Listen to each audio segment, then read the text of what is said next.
welcome to the link. This week we have quite a few things to speak, so I will not even make my introduction long. Tomorrow, the Minister of Finance is reading the budget, and some of the biggest interests in the budget are taxes. Today we are here to speak about taxes, but not taxes per se, but things to do with a bit of taxes, but tax procedure, how you relate with the tax man. You are and tonight my guest is Mr. Solomon Rokundo, a tax policy analyst with URA. Solomon, welcome. Thank you very much. Let's move quickly. Alternative dispute resolution mechanism as suggested by URA now and adopted. It is coming. We know there is tax appeals tribunal and there is court. Now there's a third element, alternative dispute resolution. What is this thing and how will it work? Yes, thank you very much. The alternative dispute resolution mechanism that we are looking at is mediation. What we are looking at is having a selected external personnel come in who will assist with discussions between URA and the taxpayer in resolving disputes. Why it has come up primarily is that we found there are quite a number of issues that come up in terms of our current internal dispute resolution mechanism. For example, we have objections where you can object to an assessment from the commissioner, and then URA again will review that. Now, of course, there are questions there of how objective URA might be. So we thought, let's bring in an external set of people who they're still working through URA, but they are going to be a bit more objective, and it's also going to be less formal than the court system. They are going to have extra considerations because there's documentation or arguments which you can make to a human being, which you can't make it before court because of evidence rules. So you'll be able to make those arguments, those explanations before these mediators, and then they can arrive at a decision together, which will be acceptable to both the taxpayer and URA. As in the tax appeal tribunal worked, I thought it was, Yes, the tax appeal tribunal is trying very hard. Unfortunately, they have quite a number of limitations in terms of number. There is a serious overload, case overload. There is a very interesting study done by the EPRC that was published in 2018 on case overload at the Tax Appeals Tribunal, and it is quite immense. And then also they are tied to strict procedures. It's like a court. So there are things which you can't, like I said, some arguments which you can't easily make before them. Then also you're likely to have to appear with your lawyer, which is an extra cost to you, or a tax agent, and so all those formalities become a bit of a challenge to taxpayers. So we want to introduce this mechanism which can allow easy interaction between the URA, the taxpayer, before a neutral party, as they resolve the dispute. Yeah, like in the spirit of come and we lay it bare and we sort it. Yes, correct. Without arguing, let's just sort. Precisely. Let me give you a simple illustration of a case which I witnessed, which I thought was a good example. Let's say one has is running a car hire company and is saying they have certain expenses for repairs, car repairs. Now, it is highly likely that the mechanics you went to didn't give you proper receipts, so you don't have proper documentation. So you're trying to claim these expenses, but URA may dispute them.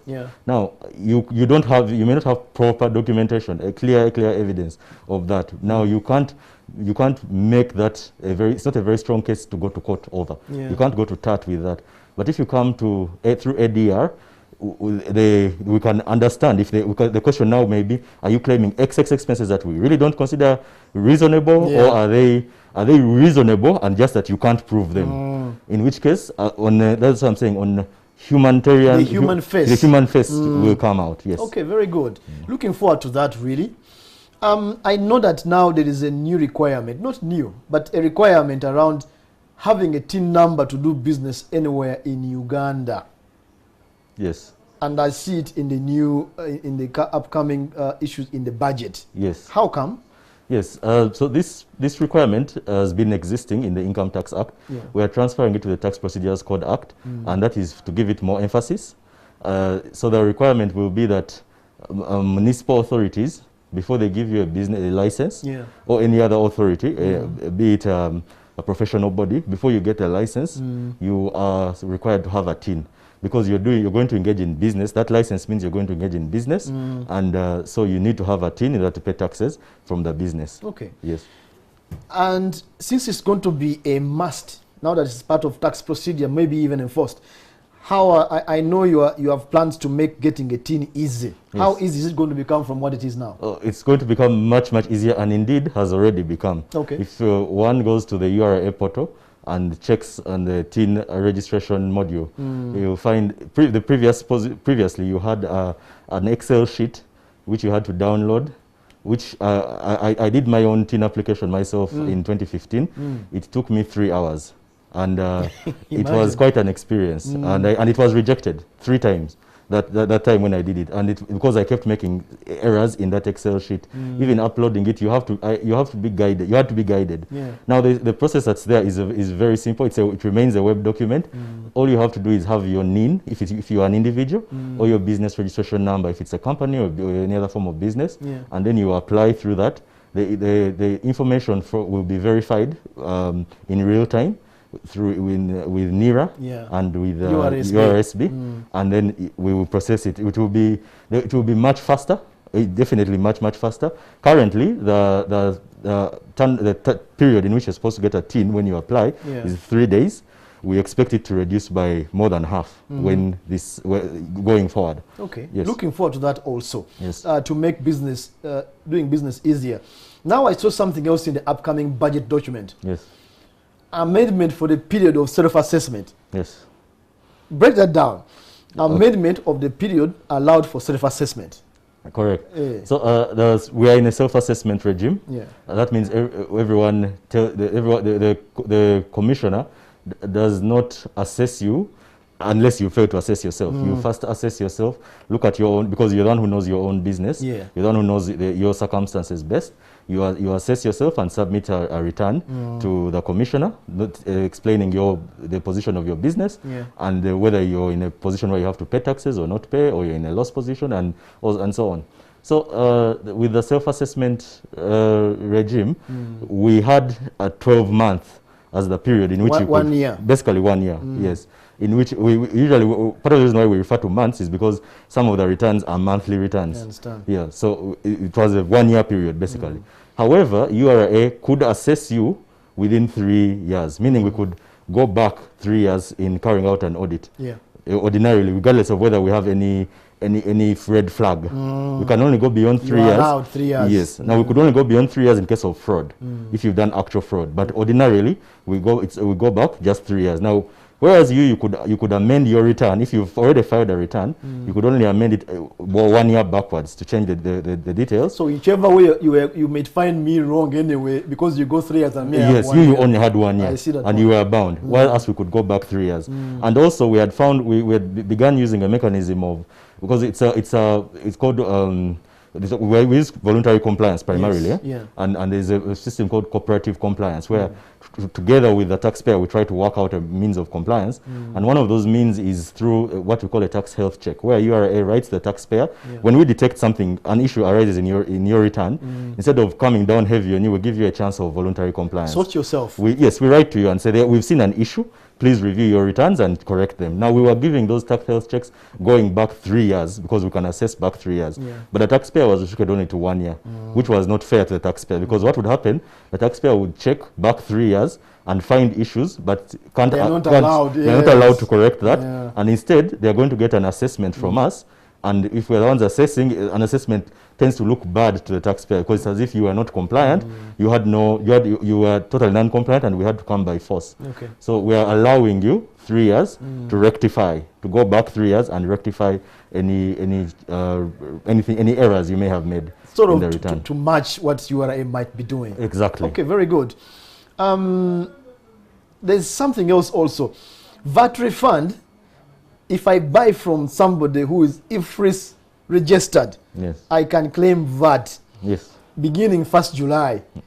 When you say refund and claiming, it's music to the business. So explain the thing. Okay, this is primarily targeting, it is only a non-registered person, a final consumer. Yes, me.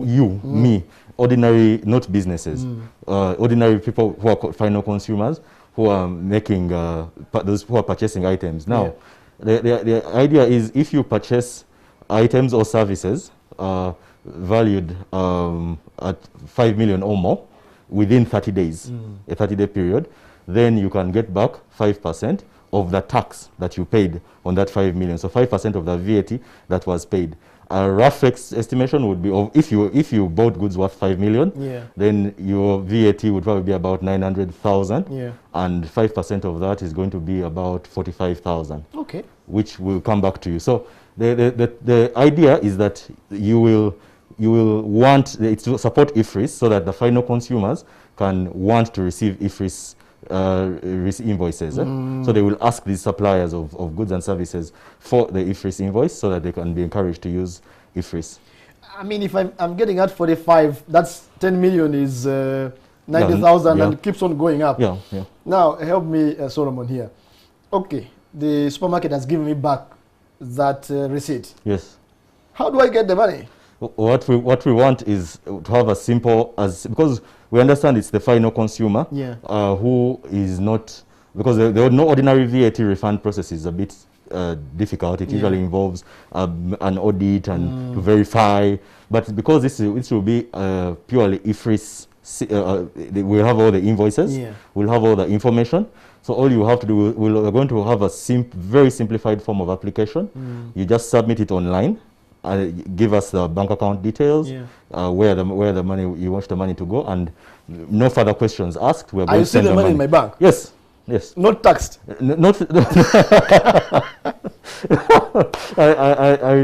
That is an interesting question. Or subject to the rest of the laws. Okay. Yes, you will receive it subject to the rest of the laws. I hope it won't be taxed because it's not an income.